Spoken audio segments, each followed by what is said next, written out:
मोठ्या प्रयत्नाने डॉक्टर झाली आणि जनसेवेसाठी ती फलटणला नोकरीला लागली। परंतु तेथील साखर सम्राट कारखान्याचे चेअरमन निंबाळकर यांनी त्यांनी मिळून तिची शिकार केली। ही आत्महत्या नाही, ही हत्या आहे आणि म्हणून या गुन्हेगाराला प्रथम अटक झाली पाहिजे।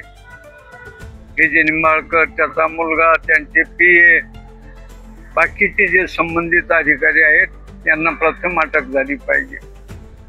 ते खालचे बगलटिकोरे एक दोन पकडले, ते नावाला पकडलेले आहेत, गुन्हेगार पाठीमागे आहेत, त्या गुन्हेगारांना पकडलं पाहिजे ही आमची विनंती आहे। आणि 1 महिन्यात जर गुन्हेगारांना पकडलं नाही तर आम्ही बीड ते फलटण पायी मोर्चा जाऊन 1000-2000 लोक जाऊन तो निंबाळकर आहे त्याच्या मिशा कापते मस्तीत आला काल कार्यक्रमामध्ये, हसत होता, तर त्याची एक डाव्या बाजूची मिशीच का बाजून घेऊ।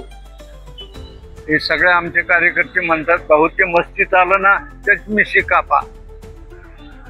तर हा प्रकार आम्हाला करावा लागणार आहे आणि महाराष्ट्रातील सगळ्या साखर कारखान्यावर आम्ही जाणार आहोत आणि कामगारांना आव्हान करणार आहोत, तुम्हाला जर न्याय पाहिजे असेल तर या साखर सम्राटांना वठणीवर आणा।